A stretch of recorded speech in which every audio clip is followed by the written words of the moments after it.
This is the Dane Moore NBA podcast brought to you by the Genesis Company, coming a Tuesday morning out here in San Francisco. It's November 14th. Wolves play their second of two out here against the Warriors tonight. Because that's only in a few hours, we're going to squeeze in a quick episode here that's a little bit more, I guess, big picture on the start to the season for the Wolves. And to do that from The Athletic, John Krawczynski. What's up, man? What's up, Dane? How's it going? Good. Look at you. You got a whole mic setup and everything. I know. I'm so professional now. Yes. Right? On the road, man. Times are changing. Big time. You know what I looked up just before this? Do you remember what we talked about last time you came on the pod? Let's see. When was it? What was it? Well, that's the funny part is what it was. It was, I looked it up. It was June 13th. And it was. Oh, yes. I remember now. It was the most somber episode. I looked at the show notes. My mentions are so mean. Yes. It was reflecting on fan frustration from the season. Why the Gobert trade was a big decision that came with big expectations. Comparing year one of Jimmy Butler era to Rudy Gobert, year one of Rudy Gobert era, more big decisions to come, which also come with expectations. That was 5 months ago, John. And I know we're dangerously close to doing the running away from forgetting about some of the hard or I guess negative things from last season. But I think that's just what's so jarring to me about the start of this year is, if anything, I feel like I skew skeptical. I think it's kind of our jobs to do that. But this feels nothing like that was 5 months and 1 day ago. Yeah, that was 5 months and 1 day ago. And the Atlanta game, remember, was not that long ago either, when everyone wanted Finch fired, when everyone wanted Trey Cat, when everyone, get rid of everything. And so I do think that this fan base, not just Wolves, Vikings, Wild, all of them, it swings wildly because they haven't had anything tangible to hold on to for a long time. And so now here we sit, and going into tonight's game, they're 7-2 and planning parade routes and things now. So you kind of gotta sort of brace yourself because the pendulum can swing so wildly. But I think, to your overall point, though, what the ground we are standing on right now sure feels a lot more stable. Right. Are they going to keep going 7-2 and 7-2 in 9-game increments going forward? No, probably not. But I think that the way that they are playing, the vibes that we feel in the locker room, certainly the excitement from fans, I think all of that is sustainable. Remember, I was thinking today, Dane, about the first Ryan Saunders year where they started 10-8, and you just knew then, it's like, okay, sometime the bottom's going to drop out a little bit on this. They're smoke and mirrors and doing things that way. It's fun. It was fun to watch, but you just knew that it wasn't sustainable. This feels a lot more sustainable, and this feels like a team kind of coming together right now. Yeah, so I just went to this time of last year, about 10 games into the season, and looked at the standings and some of the point differential stuff. The best teams at this time, 10 games into last season, were Milwaukee, Cleveland, Utah, and then Boston, Denver, and Phoenix were right behind them. I mean, the only team from that group that did not maintain, being an elite team in the league was Utah. And I think we kind of know how that all went out, that some of that was self-inflicted by them to kind of tank away, make the trades they made and sort of tank at the end of the season. I think typically it is a pretty good indicator of having a strong start, what that portends for the rest of the season. Plus, I think if you're actually watching these Wolves games as obviously we are, the listeners are, there does seem to be a floor to this that, is relatively high. And the questions are more becoming, what does the ceiling look like? Yeah, I think, and I think that, there are different ways to go about a season, and there are going to be stretches in every season where a team wins maybe 7 of 9 or wins 5 of 7 or something like that, and kind of puts on a nice little run. But I do think for this group, it was much more important that comes at the start of the season. True. So like they are building some belief in themselves. They are building confidence. They're kind of coming together that way. And so whenever the inevitable little skid comes, which every team goes through them, and something happens and they just don't play well, or they have bad matchups, or an injury or whatever, they are building kind of a reservoir of confidence and belief in themselves, and they are building a little cushion standings win-loss wise to allow them to weather that. I think that if this was a team that came out at the start of this season and was, 5-4 or 4-5, 3-6, and then they could still dig out of that hole. That's not unattainable. But I think that the psyche of this team, the belief of this team would be much different. And so, kind of coming out of the gates the way that they have has established, I think, a higher floor for them, because there's so much more connectivity now, and there's so much more chemistry that is built within this success that should set them up pretty well for the rest of the season. What feels most sustainable to you? I think it's, I think the defense is really sustainable. I think that Rudy certainly has kind of, I would say, surprised me in terms of the force that he's playing with, like all of the things that he has rediscovered in his game. But those are things that we have seen before, and he's just finding that again. And so, I don't get the sense with the defense that anyone is sort of playing out of their minds that way. I think that, relatively speaking, they can duplicate this kind of execution effort and approach night in and night out. Yeah, it's the Rudy on the floor defense seems super bankable. Like it's hard to picture a team finding a real, like, at least the half court defense, like really something that they can do that breaks the Wolves defense. As we've seen that over the years offensively, like they got something that's working really well with Carl in the post or Ant in the pick and roll. And then teams can throw different coverages at that have disoriented that. And then there you go. You have 10 games and you're like, well, we haven't got Carl in the post at all. Like the Rudy on the floor half court defense, I'm not really sure what shatters that at any extended point of the season. I think the question would be to have is like, how good can this team be defensively when Rudy is off the floor, right? And it is Carl or Nas at the 5, and the defense does look and act and feel pretty different when Rudy isn't on the floor. I looked it up this morning, man. The defense is better thus far this season with Rudy off the floor. I was just about to say, like, I was just about to say I don't know the specific numbers, but I do know that, like, the Cat Nas pairing or Cat at the 5, it's been remarkably productive defensively. And I'll give Chris Finch and Mike Honori and the staff some credit here, because they clearly are very strategic in when they pick the spots to take Rudy out and go that way. I mean, you're not seeing many minutes on the floor with Jokic when he's on there where Rudy is not out there, when it's Jokic, Gordon, stuff like that. So I think they find ways against second units, but I do think it does kind of speak to the depth of the team in general.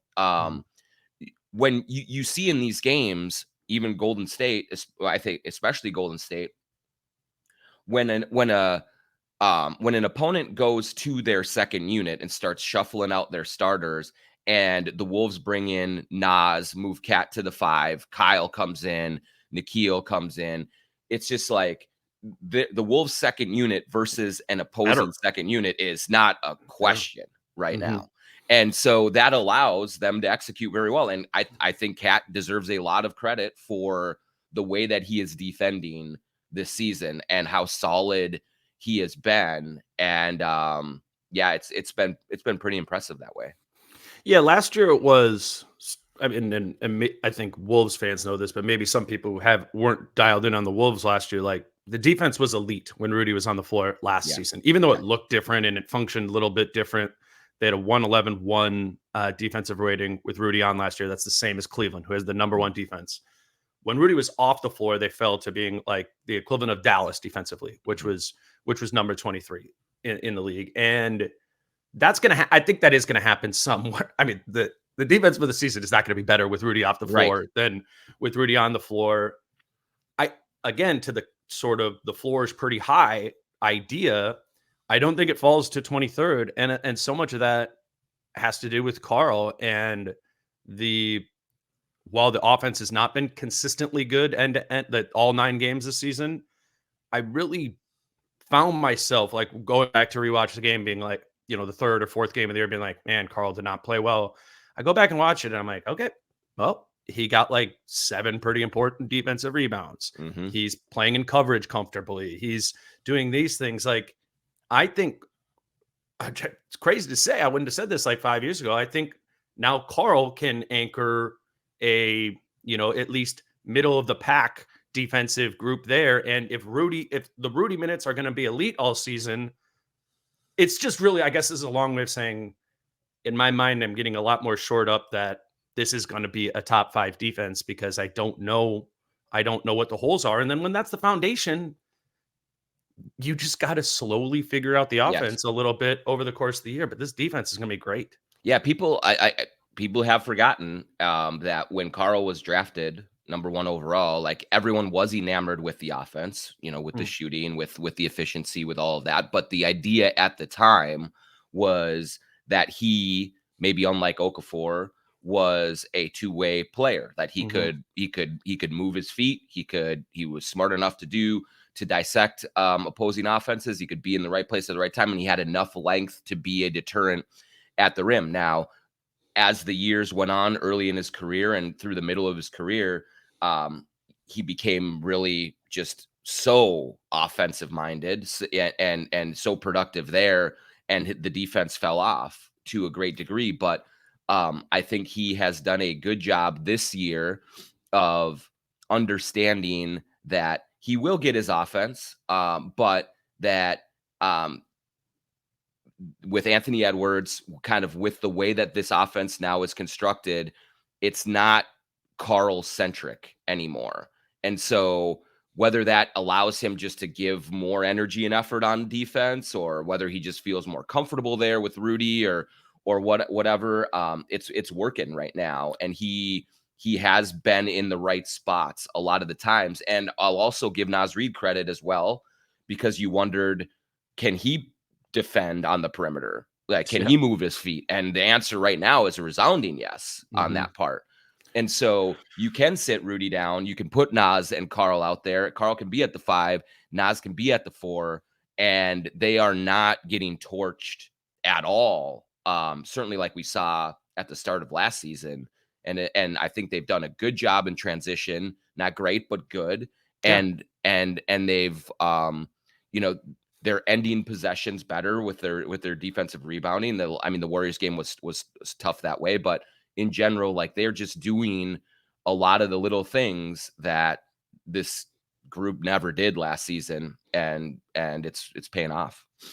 Yeah, it's interesting to bring up like the Kentucky time and coming into the league when he did come into the league. Like, it was a weird time to come in 2015 where we were just hitting this like evolution in the league of more and more bigs shooting, right? And like, it was the unicorn era, and that became a huge weapon, and Karl was one of the main staples of that.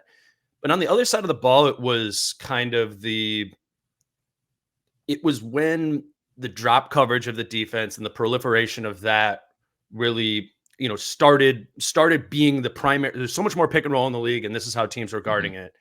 And now, over the course of his 9-year career, so many of these guards are so much more used to that coverage. And really, the only teams that are running that drop coverage have a center like Rudy that is a wall, right? Like, it's that type of big that it works with. It works with Embiid, and Karl just physically is not the same size as Rudy or Embiid or whatever. And he was put into this defensive role that, you look at his size, 26 feet or whatever, and you're like, okay, we're going to keep this guy back by the rim. We're never going to put him up in coverage or in chasing roles. And that made sense.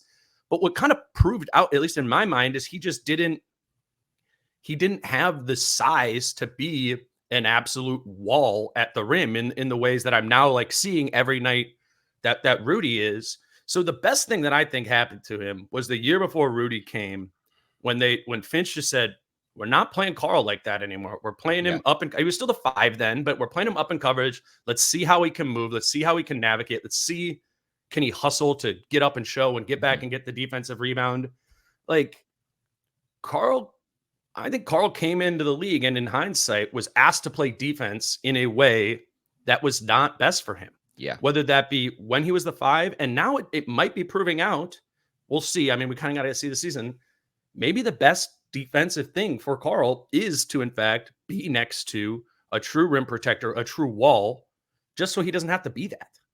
Yeah, absolutely. And I think that the way to maximize him is also, just because he is not Embiid, Rudy, Wembanyama lengthwise, size-wise, you can still put him on Jokic, you can put him on a big, and then have Rudy coming off of a non-shooter and just helping that way. And Carl can stay in front of those bigs. He's big enough to guard centers. Exactly. He's not big enough to be a wall. If we can make that distinction, I think.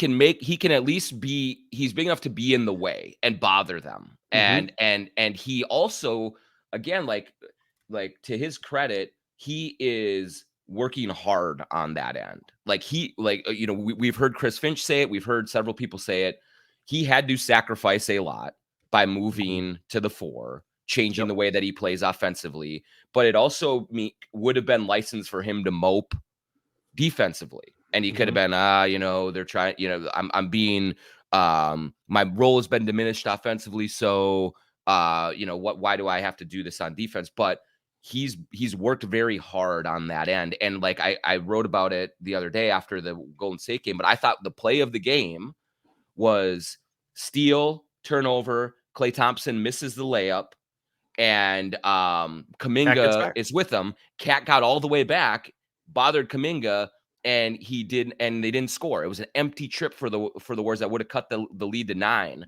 And the inverse of the Okongwu play in the Atlanta game. Yeah, we just never we are not used to seeing Carl get back like that. And he is doing the little things. He's always kind of criticized, maybe rightfully so, for, hey, all these big numbers that you put up are not contributing to winning. And now he's doing small things that I think are contributing to winning, even while he is still searching for his offense and trying to find the right rhythm there and the right mix of threes and drives and working with Rudy that way. John, you talked about the idea, or I guess this was Finch's idea, of like they're winning, but they feel like they're leaving meat left on the bone here with this group. And it's just been interesting covering these games and talking about them afterwards, how many times I'm like, man, they looked good in that game and they won by 20 points, but I can rattle off like 3-4 things that is like are pretty glaring that they could have improved on in that game or could improve on over the course of the season. I think that idea is resonating. I liked this answer from Ant when you kind of asked him about consistency in winning. This was after the first Warriors game. Piling up win now, like how do you go about like handling success, making sure that you still stay determined and grounded with everything going on and wanting to improve?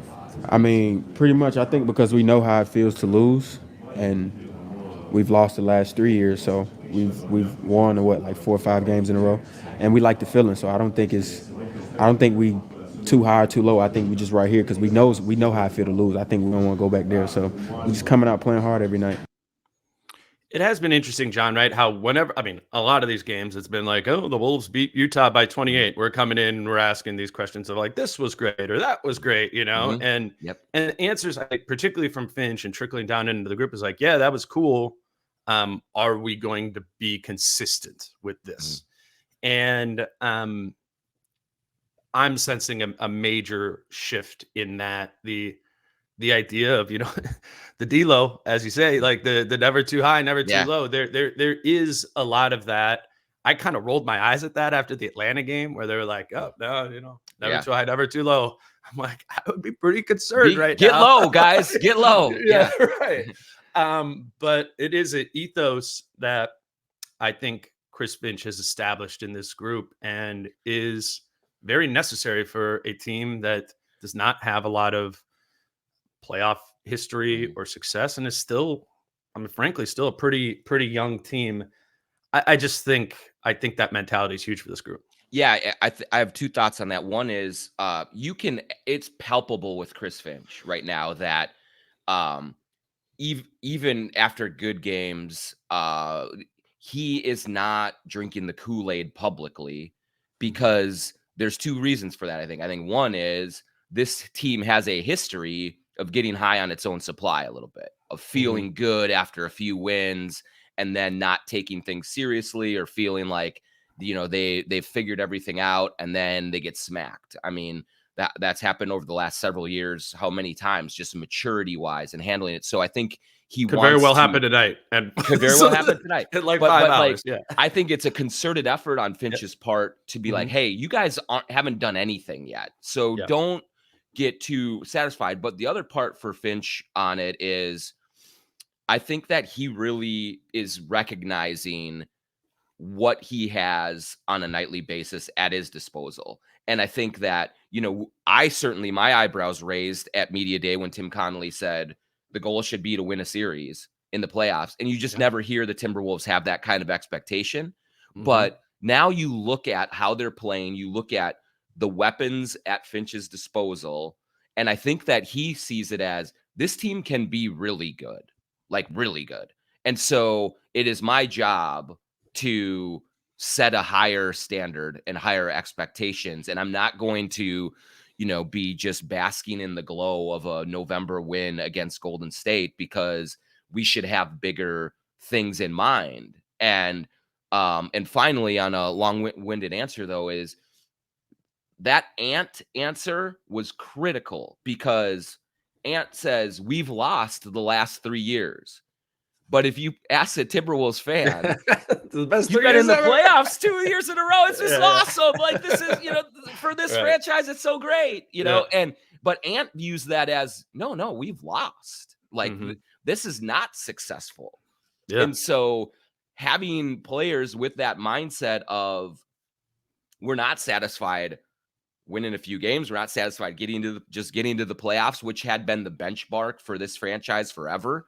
I think that shows a shift in perspective and in aspiration with the franchise in general, that is contributing to this different kind of response. It also just contributes to the idea that Ant has gotten 4 years older. Yes. I was watching that little clip we just played this morning, and my mind went to somewhere I'd re-seen the Barney and Ant interview, which is great. Like, awesome interview when Ant's talking about you could play baseball or hockey or whatever, and who Ant was there, and then at 19 years old, like, he is still that. But you put what I just played, that 20-second clip, up next to a 20-second clip of that with Barney, and the kid is just evolving and changing, and what matters to, I think he found out what matters to him. I don't think it's that winning didn't matter to him back when he was 19, but he is just changing and growing, and somehow it got through to him, whether that was himself or in the organization, that they're like, hey, if you don't embrace the mentality that Finch has, nobody's going to, right? This only goes as far, as Ant does. I just thought that was interesting, and a reminder for us that while, 2, 3, 4 years could go by and we're just still old or whatever, the same age range, like, he is in that time of his life where year after year he is changing and growing and maturing, and this team absolutely needs it. That's why they lost, as he said in previous seasons. They lost the Memphis series because they're immature and blew 20-point leads. They lost in the first round last year because they messed around too much during the regular season against bad teams, so they had to catch Denver in the first round. Like, finally, it's a team that doesn't seem like they're going to mess around as much. And I think that's because your young star player is getting out of his messing around phase. I think so. So when you asked Finch about the same idea too, with the meat on the bone, and like, what is some of the meat on the bone? He said defensive rebounding, turnovers, right? we've thrown transition defense in as one of those. But the thing that also came out in that answer was he said, and making the easy, obvious play. Yeah. And we can, rebound, right? Like box out, go get the long rebounds, play smarter, don't turn it over. Making the easy, obvious play is the interesting one to me. And ultimately what is going to determine where this thing goes, because that ties to personalities, that ties to pecking order, it ties to selflessness. How often are they going to do that is going to determine how far this team goes. What does that mean to you? Make the easy, obvious play. Yeah, to me, it's a absolute kind of message to Ant because he loves the home run play. He loves the dagger, and he kind of messed around in the fourth quarter in Golden State a little bit, trying to shoot the three, trying to end the game in one shot, and it allowed them to hang around. Finch gives the ball to Conley. Conley gets a couple buckets. Then Ant gets going again and hits a couple of tough shots. But even those daggers that he put in, which were awesome, they were high degree of difficulty shots. And what if he missed those shots? Then the game tightens up even more. And so I think there's a concerted effort among the leadership, both like we're talking Mike Conley and Kyle Anderson, we're talking Finch, and we're talking all of the assistant coaches, we're talking Tim Connolly, in terms of like, as Ant emerges as this killer, which he looks like he is, and he wants to be that, there's a kind of going to be some messaging of, hey, Ant, like, you don't always have to have the highlight reel shot. What can be even more effective is if in those possessions earlier in the quarter where you went for it and it didn't happen, if you threw it to Carl on the perimeter, who's red hot, and he gets a clean look and a bucket, then you never even need those shots down the stretch. It's great to have those in your bag, and they are going to need them because the games are going to be close, especially in the playoffs. But I think it is all about trying to manage when Anthony Edwards and Carl to a degree as well tries to be the hero, and when they don't, because the one thing that they can't do, Dane, is they can't take that completely away. Hero shots can be taken by heroes, and Ant is showing that he's a hero. But you do have to monitor it a little bit, and you can't let it get like too out of control. And so, hey, make the easy pass, get the ball moving. Maybe it comes back to you and you score with an easier look, and it's not a turnaround at the foul line over Draymond Green, which looks great, but is harder to pull off. And so I think that's the messaging there is you have all of this ability, but you can be even more dangerous if you do the thing that is not going to drop draws, but create things for your teammates. And so I think that's a big emphasis for them, as the season goes on. Utah did that. Utah, Rudy, Donovan Mitchell made the easy, obvious play. That's what that team was offensively. Bing, bing, bing. Corner three. Bing, bing, bing. Yeah. Yep. Their identity was the elite defense led by Rudy Gobert, right? But they were a binging team, right? And that's what this team can aspire to be. They're not there yet. Right now, even in a great start to this season, they're not consistently making the easy, obvious play, and that's why they're a below average offensive team right now. Yeah. And Ant is on a heater from the mid range. True. Maybe that holds up. Maybe it does. But there's going to be a time you would think where there's going to be a little slump there. And so it's been very advantageous for them right now that he has been able to hit those shots against Boston, against Golden State and stuff like that. But if he didn't hit those shots, they would have been in real trouble. And so it's trying to manufacture an execution of offense so that you don't need to rely on those shots as much as they have been. Have you seen the movie National Treasure with Nick Cage? I did a long time ago. It's been a while though. I've kept writing down in my notes the ceiling lies with Cat. Yeah, right. Yeah, this is total Kyle influence right here. But I seriously believe the ceiling with this team, how they're 100%. You want to say better than Utah, the ceiling lies with Cat, is what I said. And National Treasure, like the map is in the boat named Charlotte. And so it's like the secret lies with Charlotte. I don't know. I was thinking about that this morning. But that I find to be so true that, and I'm not even trying to go into the whole like traded Carl sort of thing right here, but Carl on the team, the ceiling opens up through who he is, whether that's in the regular season. Like they lose that game, the first game against Golden State without Carl. When some other shoe drops, somebody gets injured or they hit a bad week or Ant gets cold from mid-range or whatever it might be, Carl unlocks a ceiling to this team in the micro and the macro.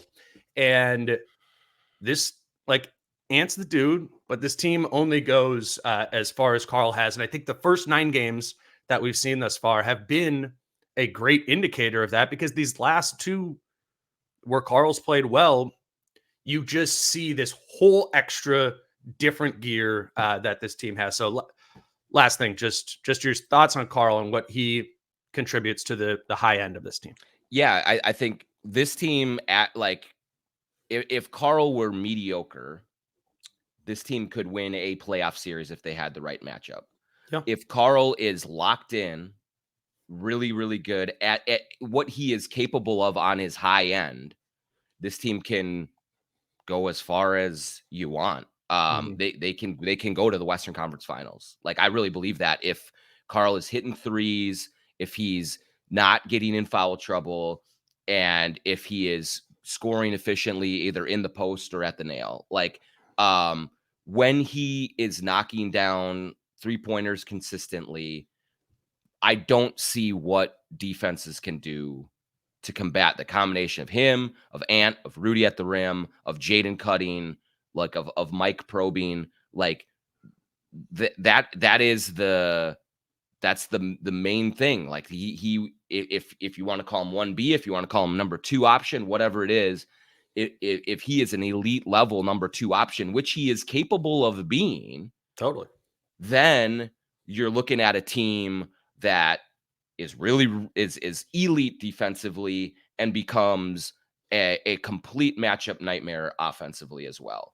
I think like one thing that I want to see more of from them develop, whether it's from Carl or others, is like they do need more shooting. It feels like they need that element added, and Carl can add that. And so if he's the one that ends up hitting, if he hits 4 or 5 threes in a game, like I want at the end of the year to count out how many times he hit 5 threes in a game and they lost. I bet it's going to be very, very few. Yes. Man. It's he's the ceiling, and where that goes. I do want to just note, and I think you would echo this. I noticed a demeanor shift in him after the first Golden State game. He'd kind of been, more reserved, quiet, and then frustrated at the beginning of the season. In the locker room after that game, I saw him shifting back into the comfortable version of Carl that I've come to know over the course of my career covering this team and his career with the Wolves here. And I think that matters, because a comfortable Carl is a Carl who plays better, one that's not in his head as often. Yep. So I look that to be a breadcrumb of maybe a good little stretch from Cat here that is already underway in these first 2 games. We'll see what happens tonight. We were talking yesterday. I think they're going to play real physical.